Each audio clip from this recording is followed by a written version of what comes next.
मैंने अपनी बहन को खोया है और तुमने अपनी मोहब्बत, हम दोनों का दर्द एक जैसा है। ये जुमला सुनकर सिहान खामोशी से खामोश हो जाएगा, क्योंकि शायद ये पहली बार किसने इसके दिल का दर्द समझा होगा। दूसरी तरफ गाजी यूसुफ अकेला बेटा एलिफ की तस्वीर देख रहा होगा। हो सकता है वो पहली बार खुद पुलिस या हुकाम के सामने जाकर अपने गुनाहों का एतराफ़ करने का सोचे, क्योंकि अब उसे एहसास हो चुका है कि झूठ के साथ जीना मुमकिन नहीं। और एपिसोड के आखिरी मंजर में शायद सिहान के एलिफ की कोई पुरानी यादगार मिले जिसके अंदर एक छोटा सा पैगाम लिखा हो, अगर तुम ये पढ़ रहे हो तो वादा करो कि मेरी जुदाई को अपनी ज़िंदगी के अख्तिताम नहीं बनाओगे। ये अल्फाज़ सिहान के दिल पर गहरा असर छोड़ देंगे और शायद वो लम्हा होगा जहाँ से इसकी ज़िंदगी का नए सफ़र का आगाज़ शुरू हो जाए। ड्रामा मसले के हवाले से अपने राय के इज़हार लाजमी कमेंट करें। साथ में हमारे यूट्यूब का चैनल इखलास टीवी को सब्सक्राइब करना मत भूलिए। Thanks for watching. अल्लाह हाफिज़।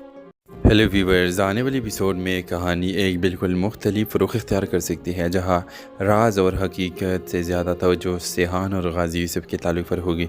एलिफ के मौत के बाद सिहान के अंदर से मुकम्मल तौर पर टूट चुका होगा। वो न किसी से बात करेगा और न ही किसी के बात सुनना चाहेगा। दूसरी तरफ गाजी यूसुफ हर रोज़ अपनी बेटे को देखकर ख़ुद को मुजरिम महसूस करेगा, क्योंकि वो जानता है कि सिहान की आंखों में जो दर्द है इसकी वजह वो खुद है। व्यूअर्स, आप लोग देखेंगे कि एक दिन सिहान घर छोड़ने का फ़ैसला कर लेता है। वो अपने कमरे में एलिफ की तस्वीर, इसके चंद यादें और एक पुराना ख़त लेकर खामोशी से निकल जाता है।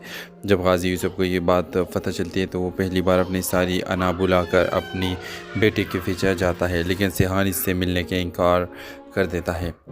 मेरी प्रेडिक्शन के मुताबिक यहाँ एक जज्बाती मोड़ आ सकता है। हो सकता है सिहान एक ऐसी जगह चला जाए जहाँ वो और एलिफ अक्सर जाया करते थे। वहाँ बैठकर वो एलिफ की यादों में खो जाएगा और पहली बार अपने दिल का सारा दर्द बाहर निकालेगा। इधर इल्हाम भी अपनी बहन की याद में उसी जगह पहुँच सकती है। दोनों की मुलाकात इत्तेफाकन होगी और पहली बार वो एक दूसरे के सामने अपने दिल के हाल बयान करेंगे। इल्हाम सिहान से कहेगी, मैंने अपनी बहन को खोया है और तुमने अपनी मोहब्बत, हम दोनों का दर्द एक जैसा है। ये जुमला सुनकर सिहान खामोशी से खामोश हो जाएगा, क्योंकि शायद ये पहली बार किसने इसके दिल का दर्द समझा होगा। दूसरी तरफ गाजी यूसुफ अकेला बेटा एलिफ की तस्वीर देख रहा होगा। हो सकता है वो पहली बार खुद पुलिस या हुकाम के सामने जाकर अपने गुनाहों का एतराफ़ करने का सोचे, क्योंकि अब उसे एहसास हो चुका है कि झूठ के साथ जीना मुमकिन नहीं। और एपिसोड के आखिरी मंजर में शायद सिहान के एलिफ की कोई पुरानी यादगार मिले जिसके अंदर एक छोटा सा पैगाम लिखा हो, अगर तुम ये पढ़ रहे हो तो वादा करो कि मेरी जुदाई को अपनी ज़िंदगी